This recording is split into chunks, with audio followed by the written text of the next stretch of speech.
I want to introduce you to one of our group members today, and that is Clint Howard. Clint and I have had a chance to catch up a little bit and hear about his story. And his story is a little bit different from some of the ones you've heard before. And so I really wanted you to hear some of the specific parts of his journey and have a conversation about that. So, Clint, thanks for joining us, and introduce yourself and tell us a little bit about you. Yeah, absolutely. Thank you, Trey. I appreciate what you're doing, and I appreciate this group. And recently joined, and am encouraged by what I'm seeing and what you're trying to do. I was a pulpit minister, full-time minister, for nearly 8 years, and it wasn't for me. One of those things, like any minister, there was some times where I thought, should I be doing this? And am I going to do this the rest of my life? That happens to every minister. But for us, it wasn't about that. It wasn't burnout. It wasn't the job itself. For us, there was a very difficult situation with a well-known member. And to make the long story short, he befriended us and reached out to us, but it seemed over time that his whole goal was to get to know my wife and make some connections with her. And when there were just too many red flags, we had to cut that relationship. And I didn't have career experience that I could fall back on. I've done some other things. I had a degree in biology that was pretty much useless. I had some experience as an electrician, but not enough to get, anywhere, and that's really not what I wanted to do. So that transition period, really for me, fortunately, and I say fortunately, I'm sure it was a God thing. But it had begun some years earlier, where just as part of my responsibilities I took on as a preacher, the church needed a website. So I thought, well, I could do that. And I made a website, and then I redid it a couple of years later. And then, our church camp we were involved with needed a website. Well, I'd already done the church website, so I might as well do one for the church camp. And then we needed online registration, and I learned a little more about coding. And in the meantime, I've always been interested in art. I've always been do art on the side and everything, and that fits right in with a preacher as well, doing graphic design, especially if you make your own PowerPoints. So I learned Photoshop and how to manipulate images and all that, make my own PowerPoint slides. So all of that kind of built gradually to where I had started thinking about, like, again, many ministers do, what happens if I don't do this anymore, or what if I need some supplemental income? And I started getting requests to make websites for other churches. And so just started doing that, putting together, some clientele, a portfolio. So by the time came where we decided we just need to leave, or I decided I need to protect my family and get out of the situation, I had that background. I applied to a couple remote positions online that were actual full-time positions as a web and graphic designer. Didn't think I'd ever hear back, but I got a call back from one of them, and thankfully was able to get a job with that company, a good company, focused on RV dealer website design and marketing, and started with them. And with that full-time position, along with the side work I was doing with my own side business, we were able to make that transition and make a move. Clint, I heard two things in there that I want to follow up on and explore a little bit. The first thing I heard was you really knew your gifts. When you knew even though you kind of discovered it and you didn't realize you could do it at first, nevertheless, when the websites started becoming easier and more familiar and you started getting more requests, you really leaned into a gift and a skill you already had. Yeah, absolutely.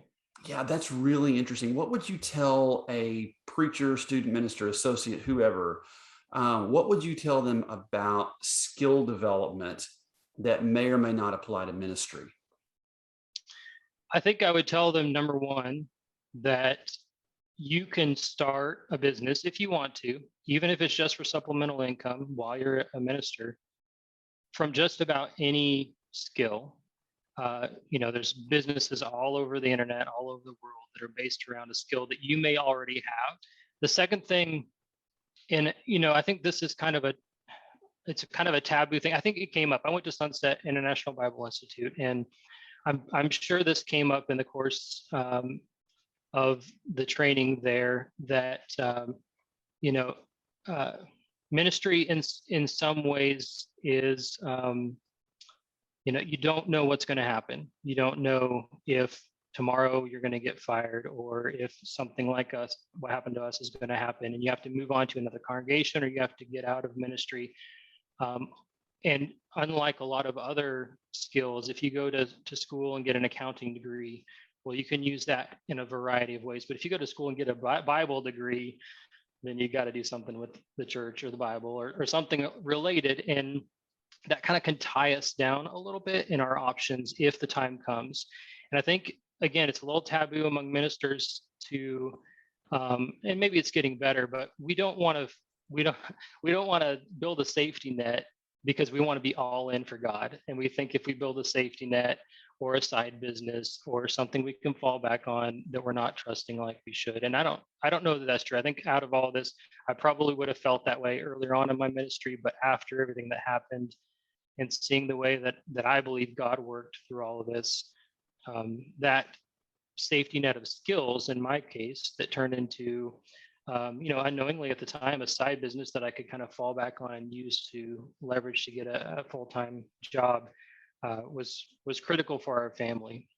And there was nothing, it wasn't less of a devotion to God because I had a side business too, or less a devotion to the church because I, had supplemental income or anything like that. So I think those are the two things. Identify those skills, like you said, and don't be afraid to build them, and have a little bit of supplemental income, side business, and work on those skills.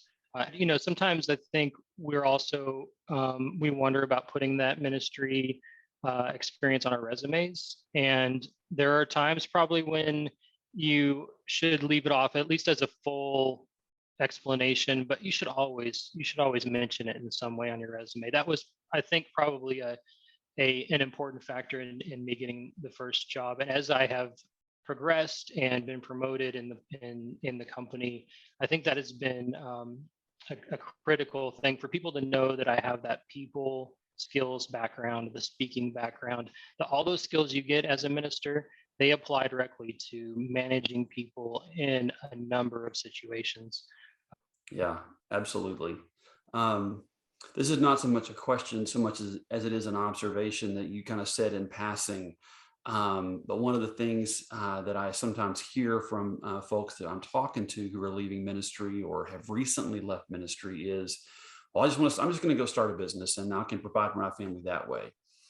But you said something a minute ago. You said you should expect a year or two for that to really be able to get somewhere where it can provide for your family. Yeah, That yeah, also was my experience. yeah, And I went the coaching route. You went the business and graphic design, web design, marketing route. And so if you're watching this video and you've heard Clint talk about it, you're hearing me talk about it as well. Building a business is fine. That's great. There's value, there's meaning, there's purpose in that. Understand that for providing your family, it's going to take a couple of years to get to somewhere. yeah. More than likely it is. And if you really focus, just your average small business, they say, is in the red for the first 3 years. Now, if you're in this kind of field like coaching, or a digital field, graphic design, web design, there's a lot less overhead. There's a lot more opportunity for profit, but you still have to find the clientele. You still have to find the work, and you have to be good at getting the work and doing the work. So Clint, you are now in web design and digital marketing, and talk us through that. Maybe that's a fit for some of the people who were in this group. What's that job like? What does it entail? What does it require of you? Yeah. So I have kind of been on different sides of it, which is good. I started off in an entry level position, of course. Getting the full time position that I did, I was able to get that because I had already built a portfolio. So if you're considering this type of field, um, and you think maybe a job in coding or design programming is something for you. Unlike some other fields, you have to have some experience and you have to be able to prove it. You have to have at least a portfolio that says, yes, I can do the work. It's not enough just to say, oh, I know that coding language. You have to be able to prove it. And so a portfolio is very, very important for that in this field. And I was, again, blessed, God thing, to have that. Having started making websites for churches and having some of that experience, I was able to show, yes, I can do this. And when I applied for a job, I was able to get it. So that's kind of the first step. And I started an entry level position. I was doing a combination. You don't have to do both, but a lot of people in this field go one way or the other. But I did both graphic design and what we call front end development, which is building the website that you see. There's a lot of back end development, building databases and code and functionality that we call back end development happens in the back end. And I was a little more interested and had more of the skill in the look and feel, and then the coding required to make the look of a website. So that's the direction I went. But I also cross over. There are some who just do graphic design. There's some who just do front end development. Some who just do back end development.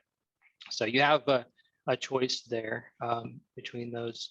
And then because of my preaching experience, ministerial experience, I was promoted pretty quickly to lead the design team that I was a part of, even though I was new to it. So that experience really did help in my career path.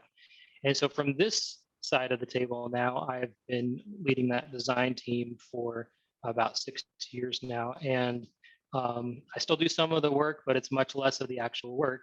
And it's much more of the people management, like you'd expect, project management. What happens when a client comes and says, hey, I want this specific feature, this custom thing on my website. Can you do that? How do you answer that question? Exploring how you would do that, how much it would cost. So that's much more the role now. And there's a lot of room. We have people in our field who are focused on the marketing side of things, like setting up marketing campaigns for Google or Facebook platforms. And their goal is not the design necessarily of those ads, but setting them up correctly so they deliver to the right audience and track the results. That's part of this field. We have people in this field that a lot of ministers would fit in this role very well. They're account managers and they build relationships with clients, and they don't necessarily have to know all the technicalities and all the skills, but they know enough about the field that they can say, yeah, I know what you're asking. Let me go talk to the department that knows that, and I'll get back to you, and let's build some relationships. So there's a lot of opportunity in this field: programming, design, marketing. There's a lot of opportunities for ministers, I think. The other thing that you've touched on without really specifically saying that I want to make sure we capture here is we are in a season in churches and in ministry that are very uncertain. Whether it be for misbehaving churches like you experienced, Clint, or whether it's because we are reaching burnout points because of the pandemic's impact on our church, or whether it be, the budget in our church isn't as secure as it was, 18, 24 months ago.